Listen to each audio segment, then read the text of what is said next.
Hello everyone, welcome back to my channel Commerce Future. This is my introduction. पिछले video में हम लोगों ने देखा meaning of company, definition of a company and characteristic of a company. आज के इस वीडियो में हम लोग देखेंगे टाइप्स ऑफ कंपनी। कंपनी को बेसिकली 3 तरीके से डिवाइड किया जाता है। सबसे फर्स्ट होता है हम लोगों का लायबिलिटी ऑफ मेंबर्स के बेसिस पे, सेकंड होता है हम लोगों का नंबर्स ऑफ मेंबर्स के बेसिस पे, थर्ड होता है हम लोगों का कंट्रोल के बेसिस पे। जो भी हम लोग अभी पढ़ेंगे वो कंपनीज एक्ट 2013 के अकॉर्डिंगली होगा। सबसे फर्स्ट हम लोग डिवाइड करते हैं कंपनी को लायबिलिटी ऑफ मेंबर्स के बेसिस पे। मतलब कि एक मेंबर का पर्सनल एसेट कितना यूज किया जा सकता है कंपनी को डेप्ट को पे करने के लिए, उसके बेसिस पे हम लोग कंपनी को और भी टाइप्स में डिवाइड करेंगे। पिछले क्लास में हम लोगों ने देखा कि जितने भी डेप्ट होते हैं कंपनी को, उसको पे करने के लिए मेंबर्स का किसी भी तरीके का पर्सनल एसेट को यूज नहीं किया जा सकता है। ठीक है, लेकिन कुछ कुछ कंपनीज ऐसी होती है जहाँ पे मेंबर्स का पर्सनल एसेट भी जो है वो यूज किया जाता है। तो कौन से कंपनी होते हैं, किस कंपनी में मेंबर्स का पर्सनल एसेट भी लायबल हो जाता है पे करने के लिए, हम लोग उसको समझते हैं। सबसे फर्स्ट है यहाँ पे हम लोगों का कंपनीज लिमिटेड बाय शेयर्स। मतलब ये सबसे कॉमन तरीके का कंपनी होता है। यहाँ पे जितने भी मेंबर्स होते हैं उन सभी का लायबिलिटी जो है वो सिर्फ कहाँ तक होता है, unpaid amount on the share they hold. मतलब कंपनी जब भी शेयर इशू करता है तो उसका कुछ एक प्राइस रखता है और उस प्राइस को जो है वो अलग अलग पार्ट में शेयर होल्डर से मांगता है। तो कंपनी लेट सपोज कीजिए कि 2 पार्ट जो है उसका मांग चुका है शेयर होल्डर से, थर्ड पार्ट जो है वो अभी भी न्यू था। तो कंपनी को शेयर होल्डर को और कितना पे करना पड़ेगा, जो पार्ट अभी बाकी है पे करने के लिए, बस उतना ही तक वो कंपनी का डेप्ट को पे करने के लिए लायबल है। इसके बाद मतलब कि जो फाइनल जितना भी अमाउंट बचा हुआ उतना पे करने के बाद भी अगर किसी तरीके कंपनी के ऊपर डेप्ट बाकी रह जाता है तो उसके लिए शेयर होल्डर्स लायबल नहीं होते, यानी कि जो मेंबर है वो लायबल नहीं होते। नेक्स्ट है यहाँ पे हम लोगों का कंपनी लिमिटेड बाय गारंटी। अगर किसी केस में कंपनी जो है उसके पास में शेयर कैपिटल नहीं है तो जो लायबिलिटी होता है मेंबर का वो कितना रहता है, लिमिटेड रहता है, सिर्फ एक स्पेसिफिक अमाउंट तक जिसका उन्होंने प्रॉमिस किया है कंट्रीब्यूट करने के लिए, जो कि अगर कंपनी वाइंड अप हो रहा है तो उस केस में ये पहले से अग्रीमेंट होता है कि अगर कंपनी वाइंड अप भी होने लगता है तो एक पर्टिकुलर अमाउंट मतलब कि प्री डिसाइडेड रहता है, उस अमाउंट तक अगर डेप्ट होता है तो कंपनी के जो मेंबर्स यानी कि शेयर होल्डर्स होते हैं वो उस अमाउंट तक के डेप्ट को पे करेंगे। और अगर उस गारंटेड अमाउंट से ज़्यादा डेप्ट होता है तो फिर वहाँ पे जो मेंबर्स होते हैं वो मतलब कि अपने हाथ खड़े कर लेते हैं कि नहीं, मेरा जहाँ तक लायबिलिटी के लिए मैंने कहा था बस वहीं तक मैं अपना डेप्ट पे करूँगा, उसके आगे का मेरा कोई जिम्मेदारी नहीं है। इस तरीके का कंपनी जो है वो जनरली क्या होता है, नॉन प्रॉफिट पर्पस के लिए बनाया जाता है, जैसे कि प्रमोट कर रहे हैं आर्ट को, साइंस को या फिर स्पोर्ट्स को, तब के केस में इस तरीके कंपनी जो है वो जनरली बनाया जाता है। नेक्स्ट है हमारा अनलिमिटेड कंपनी। इसमें क्या होता है, लायबिलिटी जो होता है एक मेंबर का वो क्या होता है, अनलिमिटेड होता है। मतलब कि जो भी मेंबर्स होते हैं उसके उनके लायबिलिटीज जो अनलिमिटेड होते हैं। इसका मतलब क्या है, अगर कंपनी का वाइंड अप हो रहा है तो मेंबर्स जो है वो पर्सनली लाइबल रहते हैं कंपनी के जितने भी डेप्ट होते हैं उन सभी के लिए, और उनका जो प्राइवेट एसेट होता है वो भी लाइबल होता है कंपनी के डेप्ट को पे करने के लिए। इस तरीके के कंपनीज जो है वो बहुत ही रेयर होते हैं, जनरली इस तरीके की कंपनी कोई ओपन नहीं करता, लेकिन ये भी हो सकता है कि अनलिमिटेड शेयर्स अनलिमिटेड कंपनी भी खुलता ही होगा, तभी इस तरीके की कंपनी के बारे में हम लोग पढ़ भी रहे हैं। सेकेंड टाइप का क्लासिफिकेशन है हमारा नंबर के बेसिस पे। नंबर के बेसिस पे अगर हम लोग बांटे तो सबसे फर्स्ट है हम लोगों का 1% कंपनी। ये कंपनीज एक्ट 2013 में फर्स्ट टाइम जो है वो इंट्रोड्यूस किया गया है। इससे पहले ये नहीं था, यहाँ पे ये मेंशन भी है 2013 में ये इंट्रोड्यूस किया गया था। ये एक तरीके का प्राइवेट कंपनी होता है जिसमें सिर्फ एक मेंबर होता है। पर्सन जो है वो अपनी कंपनी, खुद के कंपनी का डायरेक्टर भी हो सकता है।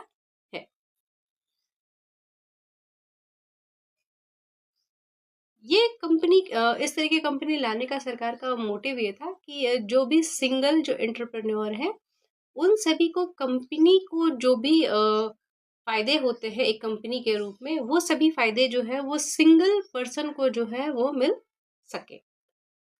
इसमें क्या होता है कि जैसे कि लिमिटेड लाइबिलिटी हो जाता है, ये कंपनी का बेनिफिट है ना। अगर एक अकेला आदमी चलाएगा तो फर्म चलाएगा तो फर्म का लाइबिलिटी जो है वो क्या होता है, अनलिमिटेड होता है। लेकिन यहाँ पे कंपनी के अगर बना लेता है तो वो क्या हो जाएगा, उसका लाइबिलिटी जो है वो लिमिटेड हो जाएगा।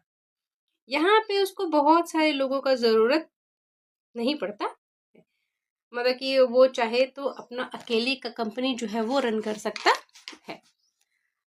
ओबीसी में थोड़ा सा और इसको अगर हम लोग करें तो इसका paid up capital minimum minimum इसका पेड अप कैपिटल जो है वो 1 लाख रुपए होता है। कितना? 1 लाख रुपए होता है। और एक ओबीसी में कम से कम एक डायरेक्टर तो होता ही है, और ज्यादा से ज्यादा इस तरीके की कंपनी में 15 डायरेक्टर्स हो सकते हैं। कितने? 15 डायरेक्टर्स इसमें हो सकते हैं। हम लोग चाहे, मतलब कि जिसका भी ओपीसी कंपनी है वो चाहे तो अपने ओपीसी कंपनी को प्राइवेट कंपनी या फिर पब्लिक कंपनी में जो है वो बदल सकता है। लेकिन ये करने के लिए उसको क्या करना होगा, कम से कम जब से उसने कंपनी को ओपन किया है उसके बाद तक उसको 2 साल के लिए वेट करना पड़ेगा। 2 साल के बाद में वो चाहे तो अपने कंपनी को पब्लिक कंपनी या फिर प्राइवेट कंपनी में बदल सकता है ओपीसी से। और ये मैंडेटरी कब हो जाता है कि उसको, मतलब कि ऐसे केस का ऑप्शन पे है 2 साल के बाद में वो चाहे तो बदल सकता है या चाहे तो पब्लिक ही रहने दे।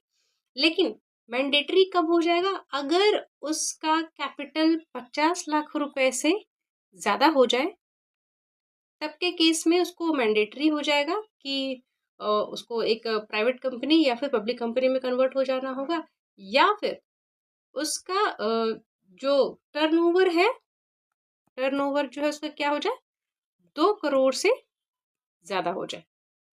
तो इस केस में ओपीसी को मैंडेटरी हो जाएगा कि वो एक प्राइवेट कंपनी या पब्लिक कंपनी में कन्वर्ट हो जाए। नेक्स्ट हम लोग समझते हैं प्राइवेट कंपनी। तो सेक्शन 2 सबसेक्शन 68 के अकॉर्डिंगली एक प्राइवेट कंपनी जो है वो डिफाइन किया जा सकता है अपने आर्टिकल ऑफ एसोसिएशन से। Article of association and memorandum of association, ये 2 चीजों के बारे में आपको बहुत अच्छे से जानकारी होना चाहिए। आगे हम लोग समझते हैं इसमें क्या क्या की फीचर होना चाहिए। तो सबसे पहले restrict the right to transfer its share, यानी प्राइवेट कंपनी में लोगों को अपना, मतलब कि जो मेंबर्स होते हैं उनको अपना शेयर ट्रांसफर करने पे रिस्ट्रिक्शन होता है, यानी कि वो अपने मन से किसी को भी अपना शेयर जो है वो ट्रांसफर नहीं कर सकते हैं। नेक्स्ट है limits the number of member to maximum 200, यानी ज्यादा से ज्यादा एक प्राइवेट कंपनी में 200 लोग हो सकते हैं।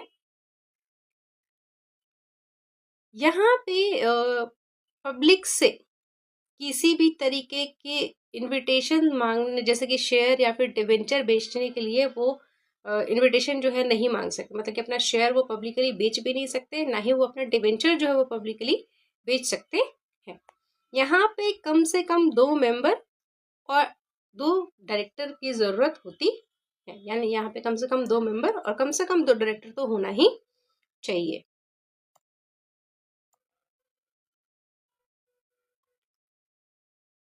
पब्लिक कंपनी जिसको कि सेक्शन क्लॉज 71 में बताया गया है।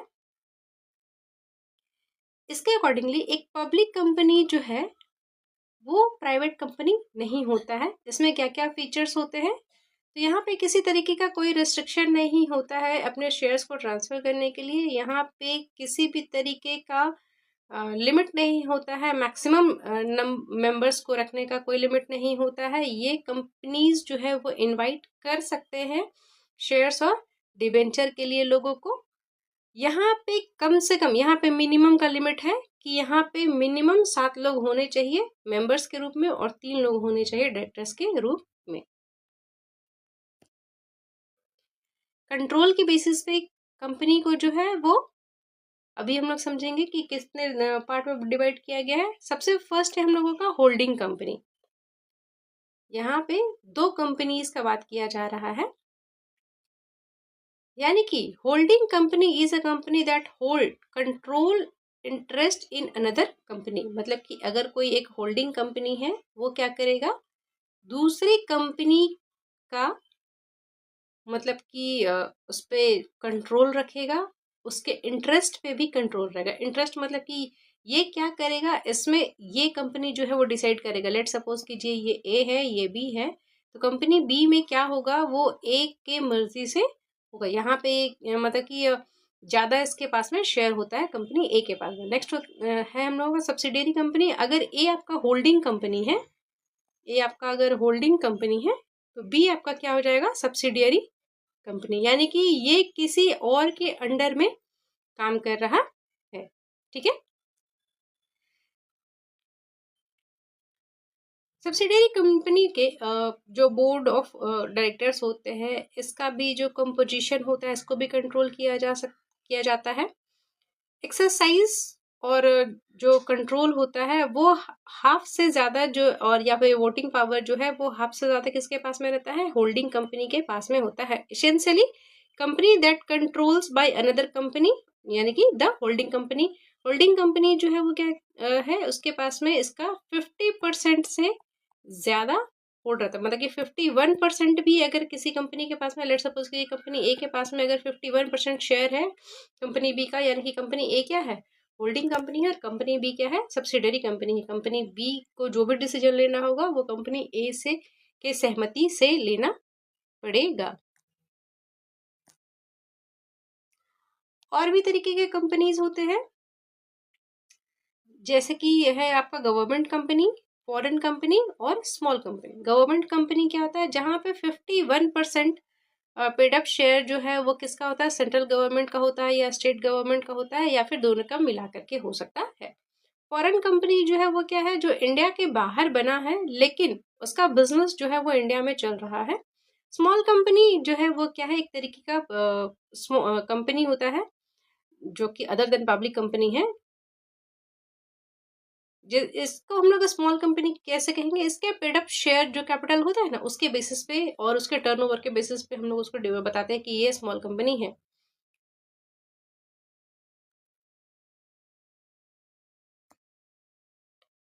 Section 8 of a company. A company registered under Section 8 company 2013 के एक्ट के अकॉर्डिंगली, जो कि क्या करता है, प्रमोट करता है आर्ट को, साइंस को, स्पोर्ट्स को, रिसर्च को, वेलफेयर ऑफ रिलीजियंस को, चैरिटी, प्रोटेक्शन ऑफ एनवायरनमेंट और एनी सच अदर सब्जेक्ट, इस तरीके का और कुछ भी जैसे कि कर रहा है जहाँ पे उसको मतलब कि वेलफेयर ऑफ द सोसाइटी के लिए काम कर रहा है। इस तरीके की कंपनी को हम लोग बोलते हैं नॉन प्रॉफिट कंपनी। इसके बारे में हम लोगों ने पीछे भी पढ़ा। And apply their profit for promotion of their objective. मतलब कि अगर किसी इस तरीके कोई कंपनी है, अगर उनको प्रॉफिट होता भी है तो ये अपने प्रॉफिट को अप्लाई कर देते हैं अपने ऑब्जेक्टिव को अचीव करने के लिए। They can not pay any dividend to their members, यानी कि ये अपने मेंबर्स को किसी भी तरीके का डिविडेंड जो है वो पे नहीं करते हैं। तो आज हम लोगों ने देखा टाइप्स ऑफ कंपनी को। नेक्स्ट वीडियो में मैं लाऊंगी टाइप्स ऑफ शेयर को। नेक्स्ट क्लास से हम लोग टाइप्स ऑफ शेयर को समझने से शुरू करेंगे।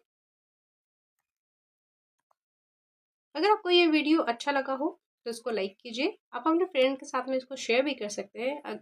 और इसी तरीके की वीडियो के साथ में बने रहने के लिए आप हमारे चैनल को सब्सक्राइब कर सकते हैं। Thank you for listening.